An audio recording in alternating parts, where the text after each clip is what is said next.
Toto video je jednou z mých lekcí komplexního školení osoby znalé, dříve podle vyhlášky 50, dnes už podle nového nařízení vlády 194 z roku 2022.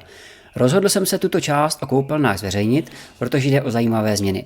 Pokud budete mít o toto online školení zájem, více informací naleznete v popisku tohoto videa. Norma pro prostory s vanou nebo sprchou, my říkáme lidově koupelny, takže si dovolím používat výraz koupelny pro tuto část. Norma má označení ČSN 33 2000-7-701 edice 3 z roku 2025, vyšla nám 1.6.2025 a nějakou dobu nám platí zároveň na souběh ta původní edice 2, abychom stihli dokončit rozpracované elektrické instalace. Co nás všechno čeká? Řekneme si rozsah platnosti a zóny, řekneme si i minimální IP kódy v těchto zónách, řekneme si, co v těch zónách můžeme dát za elektrické zařízení a instalace, jaká je ochrana před úrazem elektrickým proudem, jak je to s proudovými chrániči, jak je to s pospojováním a jak je to s dřív platnými předpisy. Kdybyste, řekněme, přišli třeba do koupelny, která je z roku 1970 a zákazník tam chce vyměnit svítidla. Co se musí dodržet, aby to bylo jako oprava a ne jako rekonstrukce. Rozsah platnosti. Platí nám tam, kde je vana nebo sprcha, vnitřní i venkovní prostory, takže i třeba tady ta venkovní sprcha u venkovního bazénu, a platí to na karavany a zároveň na sprchové domy. Rozsah platnosti potom z hlediska vzdáleností, tak ten prostor je definovaný podlahou do výšky 3 metrů a potom pozor 4 metry od sprchové hlavice. Takže když máme pevnou, tak to budou 4 metry, ale pozor, když máme hadici, tak ta hadice se musí natáhnout a potom od té natažené hadice jsou to 4 metry a tam je potom konec definice prostoru koupelny. A samozřejmě i ve stěnách do hloubky 6 cm, o tom si budeme povídat za chvilku. Je tady jasně definovaná pevná překážka, což bylo v předešlé edici trošku komplikovaný, a definice je bariéra nebo ohrazení, včetně integrovaných dveří, s částí pevně připojenou k budově. A teďka pozor, super věc je, že integrované dveře se považují za zavřené. Takže my, když máme takovou přepážku z dveří, tak my je bereme jako uzavřené. To znamená, že všechny zóny nám schovávají. Nebere se v úvahu, že se někdo bude sprchovat s otevřenýma dveřma. A na druhou stranu závěs není přepážka, takže si za chvilinku vzpomeňte, když se budeme bavit o zónách, že ta pevná překážka to není a natáhne se nám ta zóna až někam do prostoru koupelny a pak může být problém třeba se zásuvkou. Pojďme si ukázat zóny. Kdybychom začali s vanou, tak zóna 0 je ve vaně. Zóna 1 je pod vanou, to si ukážeme za chvilku, jsou třeba výřivý čerpadla, se tam můžou schovávat, a zároveň do výšky 225 od podlahy. A zóna 2 je potom od vany 60 cm. Kdybyste se koukli ze zhora, tak vlastně 60 cm od vany se bere tím způsobem, že v tomto posledním místě my vezmeme vlastně bod a těch 60 cm počítáme odsaď. Takže se nám vlastně těch 60 cm opíše o tuhle pevnou příčku a pak těch zbylých 60 cm opisujeme sem. Takže trošku vidíte, že ten rádius se zahýbá a zkracuje tou pevnou překážkou. Kdybychom řešili sprchu, tak například sprcha, která nemá vaničku, tak bez vaničky je zóna 0 10 cm, potom klasicky zóna 1 pokračuje do výšky 225 a zóna 1, respektive 0, se počítá od pevně umístěné sprchové hlavice. Takže když ta hlavice je napevno, tak se počítá 120 cm. Zde opět 120 cm. Kdyby náhodou ta hlavice nebyla pevná, ale byla s hadicí, to může být zásadní problém, protože vy tu hadici musíte vzít, natáhnout ji do maximální dílky a potom od toho místa roztažený hadice teprve počítat těch 120 cm. Takže sami, kdybyste viděli, že vezmeme hadici, natáhneme ji sem a tady dáme těch 120 cm, tak se můžeme dostat v podstatě klidně kdekoliv tady sem a je tady problém s umístěním zásuvek. Jo, to samé potom na druhou stranu. Na to nám hodně pomáhá ta definice pevné přepážky, kdy integrované dveře se považují za zavřené, to přímo říká norma, a vlastně my tu zónu 0 a 1 máme uzavřenou, takhle jak vidíte těma dveřma, vevnitř a nikam nám nezasahuje. A bez problémů můžeme zásuvky umísťovat ve zbytku koupelny. Kdyby tady byl závěs a hadice takhle na volno, tak my vlastně musíme vzít tu hadici, natáhnout ji do maximální dílky a pak přičíst těch 120 cm a to vlastně nemáte šanci nikam dát potom zásuvku. Takže určitě integrované dveře se považují za zavřené, je velmi výhodné. Jak je to s krytím IP v jednotlivých zónách?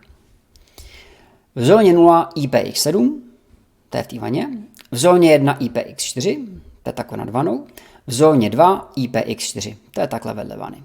Pokud by to bylo v podstatě třeba veřejný prostor, kde se myje hadicí nebo tlakovou vodou, tak tam musí je IPX5, to může být třeba bazén nebo nějaký lázně.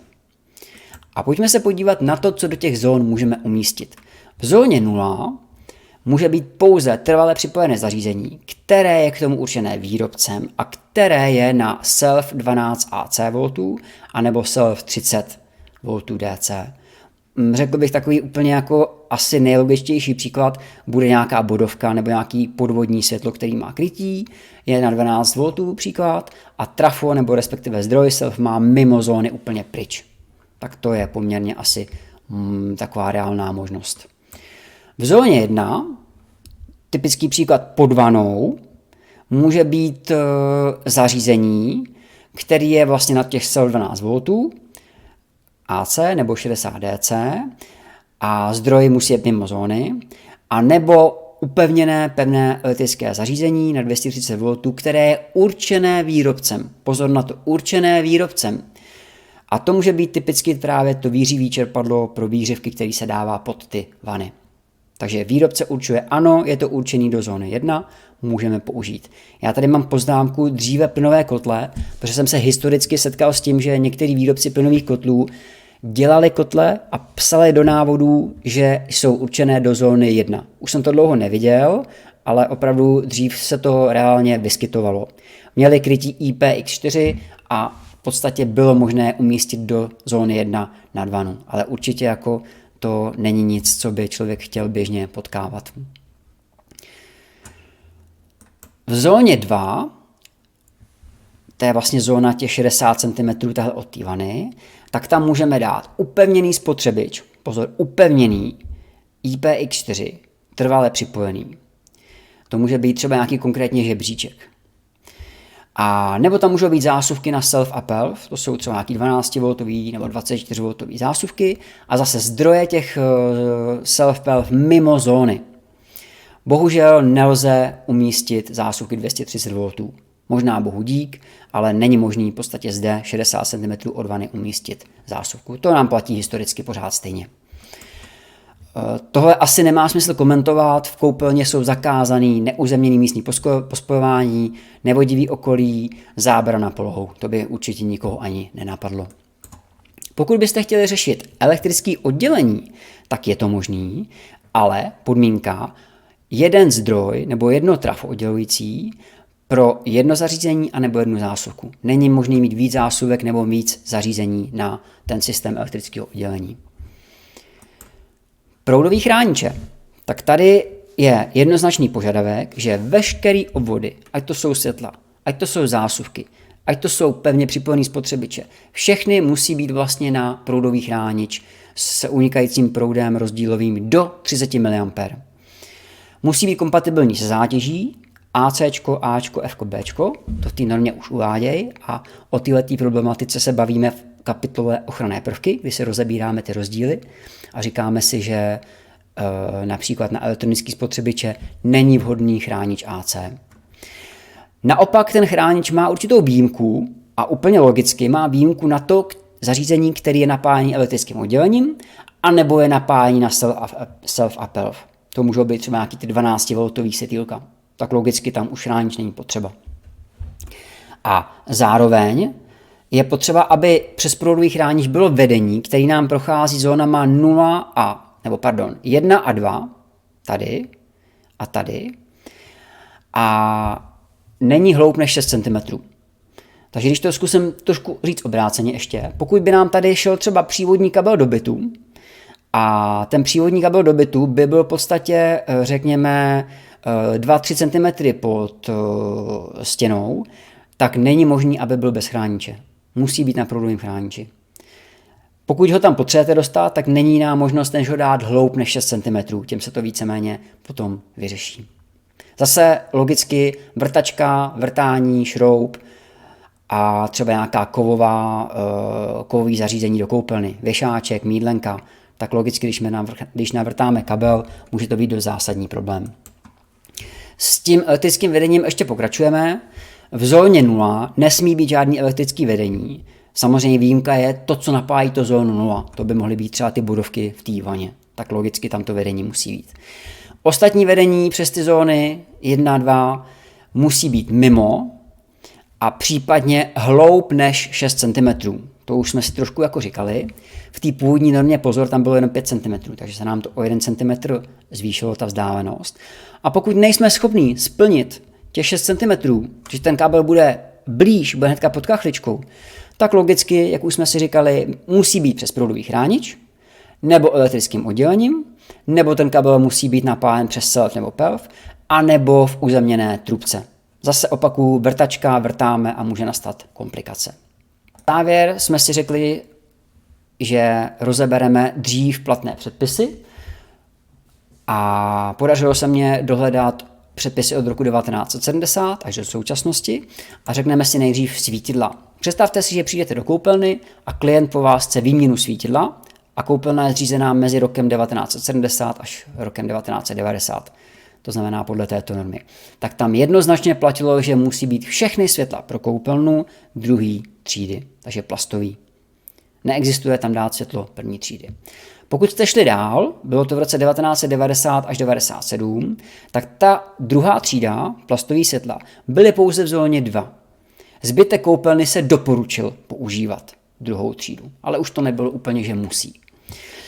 V normě z roku 1997 až 2007 tam už začaly proudové chrániče a v zóně 2 muselo být světlo přes chránič, mimo zóny to nebylo povinný. A od roku 1997 až do současnosti to máme už jednoznačně všechny světla v koupelně přes proudový chránič.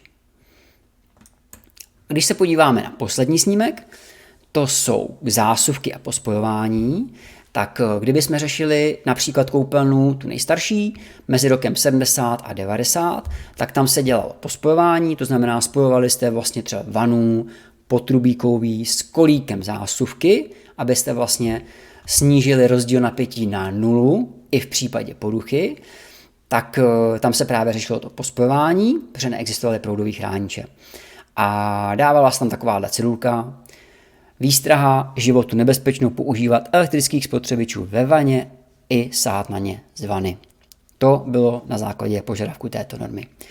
Pokud bychom šli do normy z roku 1990, která platila až do 1997, tak tam vlastně už ta cedulka být nemusela, pouze byla v těch veřejných koupelnách, třeba kanceláře nebo hotely a psalo se tam, že se dává značka pouze, nebo že se ta zásuvka může použít pouze pro holící strojek. No a po spojování se pořád dělalo, ale dělalo se trošku jednodušeji. Když tam byla instalace TNCS, to znamená už 3žilově, respektive 5žilově, to znamená zvlášť vodič N a zvlášť vodič PE, tak už nebylo potřeba pospojovat přímo v té koupelně několik zásuvky, ale stačilo to pospojování udělat v rozvaděči na svorkovnici PE. Jo? A od roku 1997, to znamená ta 701 edice 1 i edice 2, do roku 2025, tam platilo, že všechny zásuvky přes proudový chránič a pak tam bylo takovýto různě vykládaný doplňující pospojování, který vlastně podle TNIčka 33 tak tam je to poměrně dost rozepsaný na několik stránek, tak tam se řešilo to, že pokud ten předmět kovový je náchylný na přenos potenciálu, to znamená, je tam třeba nějaký Roxor ve stěně a vy tam máte kovové obložky, Roxor se nám může dotýkat těch obložek a může nám tam donést nějaké nebezpečné napětí, tak se musí udělat pospojování, ale pokud ty kovové zárubně jsou třeba itongu, izolovaný, ničeho se nedotýká žádných armatur nebo konstrukcí, tak vlastně se berou jako izolovaně uložený a nemusí se pospojovat. Takže to platilo vlastně od toho roku 1997 až do 2007.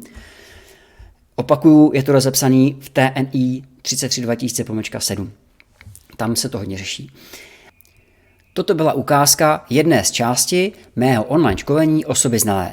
Pokud budete mít zájem se do tohoto školení přihlásit, více informací naleznete v popisu videa.